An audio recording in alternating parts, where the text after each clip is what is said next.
حضرت ابو ہریرہ رضی اللہ تعالیٰ عنہ سے روایت ہے کہ ان حضرت صلی اللہ علیہ وآلہ وسلم نے فرمایا کہ رمضان شریف کے متعلق میری امت کو خاص طور پر 5 چیزیں دی گئی ہیں جو پہلی امتوں کو نہیں ملی۔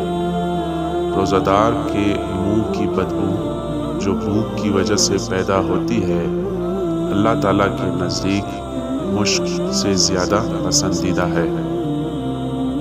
ان کے لیے دریا کی مچھلیاں تک دعائے مغفرت کرتی ہے اور افطار کے وقت تک کرتی رہتی ہے۔ جنت ہر روز ان کے لیے سجائی جاتی ہے۔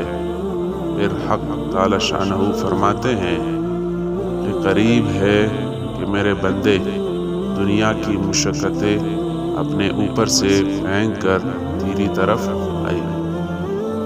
اس ماہ مبارک میں سرکش شیاطین قید کر دیے جاتے ہیں کہ وہ رمضان میں ان برائیوں کی طرف نہیں پہنچ سکتے جن کی طرف غیر رمضان میں پہنچ سکتے ہیں۔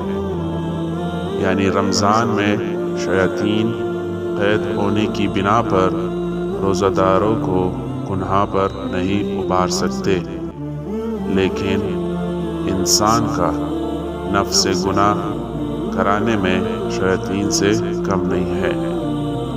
تاہم پھر بھی گناہوں کی کمی اور عبادت کی کثرت کا ہر شخص مشاہدہ کرتا ہے۔